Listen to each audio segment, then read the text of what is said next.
Okay, so we're gonna look at something really quick, and this is Woodbury and Minot, United States versus Woodbury and Minot. This is from the Library of Congress, title or tile.loc.gov.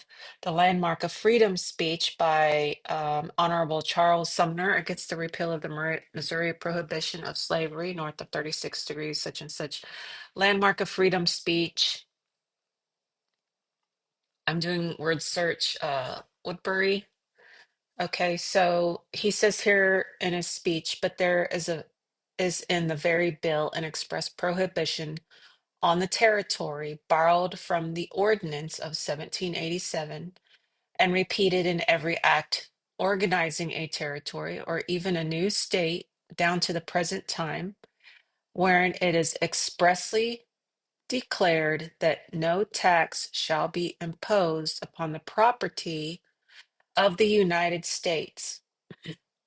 Now, here is a clear and unquestionable restraint upon the sovereignty of territories and states. So, there, he's admitting in this paper that the states have sovereignty over the United States, and the states collectively are the Confederated States, the United States of America, with an enacting clause today is we, the Senate and House of Representatives of the United States of America in Congress assembled.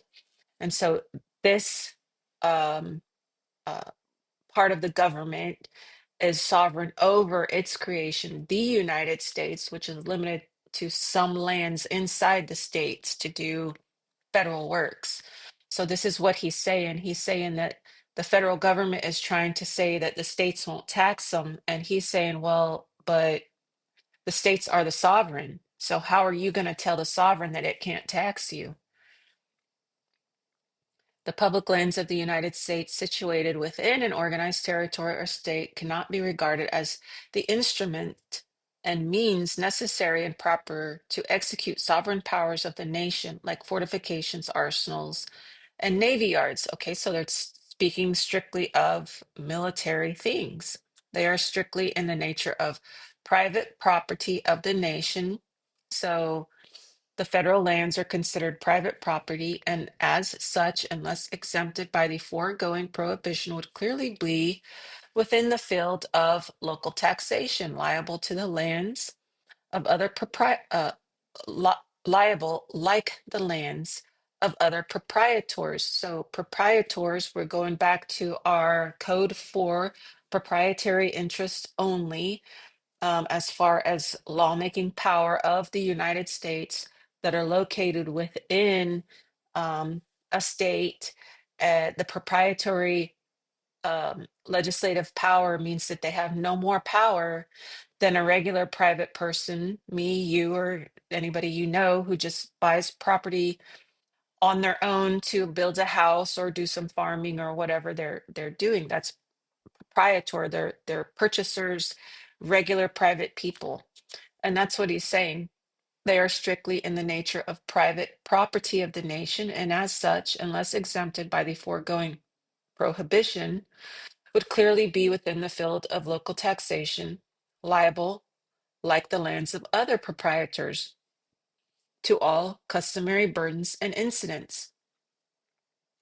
Mr. Justice Woodbury has declared in a well-considered judgment that where the United States own land situated within the limits of particular states and over which they have no cession of jurisdiction. So I've mentioned this in other videos where the United States purchases lands inside the states for building forts, except for where Washington, D.C. is, which is the seat of government. But in the states, they buy property in the states, but then they also have to acquire. My understanding is they still have to acquire jurisdiction over that area. So it can be by code one, two, three, four, or five. Um, I might have said code five earlier. It's code four that is proprietary interest. Code five is sort of an unknown kind of mixed situation. But the federal government has these different types of legislative powers, and the states can reserve some power except for areas where they have exclusive. So um, the states have no lawmaking power over these areas. So, for objects either special or general, little doubt exists that the rights and remedies in relation to it are usually the same as applied to other landholders within the states. So, if you have proprietary interest only, you have no governing power. You're under the power of the state. So, when the federal government purchases property in a state and it has code for proprietary interest only or proprietary legislative interest only, it has no the federal government has no lawmaking power over those areas. It's the state that still has maintained and keeps the legislative jurisdiction over those areas. Okay, and that's what's discussed in this portion of his speech. Charles Sumner, Honorable Charles Sumner, quoting Mr. Justice Woodbury, who declared in United States v. versus 1 Woodbury and Minot, page 76. I haven't actually been able to find this court opinion, but it's got to be out there somewhere, hopefully, but it's referenced in a few different places. And this is, of course, Library of Congress.